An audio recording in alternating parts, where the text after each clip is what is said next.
نو بھائی په انجکشن باندې په ډریپ خېجولو باندې روزه نه ماتېږي.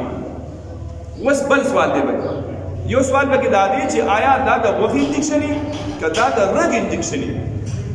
نو په کوم یو نه ماتېږي؟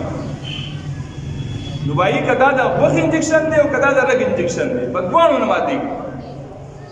ډریپ که د دې دپاره یا انجکشن د دې دپاره لګئ چې په ما دا روزه اسانه شي، وجود مې طاقتور شي، نو بیا انجکشن لګول او ډریپ خېجول دا دواړه مکروه دي.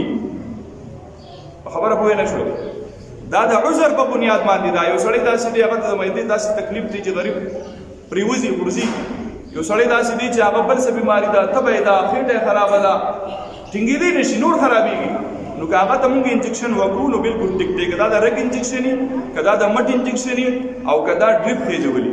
په ډریپ کې دننه انجکشن یې ماتولی شي، په ډریپ کې دننه هر قسم انجکشن چې دا ولا ماتولی شي.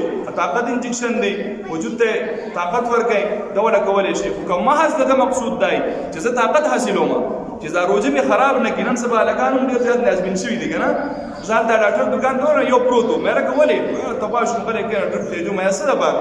وایي طاقت دپاره، مې روزه لیدلې ده. وایي نه مفتیان خو چې نه ماتېږي. نو مې مسلې نه ځان خبروه. مسله هم دغه شوه چې بھائی د عذر په بنیاد باندې انجکشن او دغه شان وینه ورکول او دغه شان د رګ انجکشن دی که د غوښې انجکشن دی، په دې نه ماتېږي. ډریپ خېجول نه ماتېږي. ها د طاقت دپاره هسې د مستۍ دپاره په دې باندې روزه مکروه کېږي. الله دې د عمل کولو توفیق راکړي.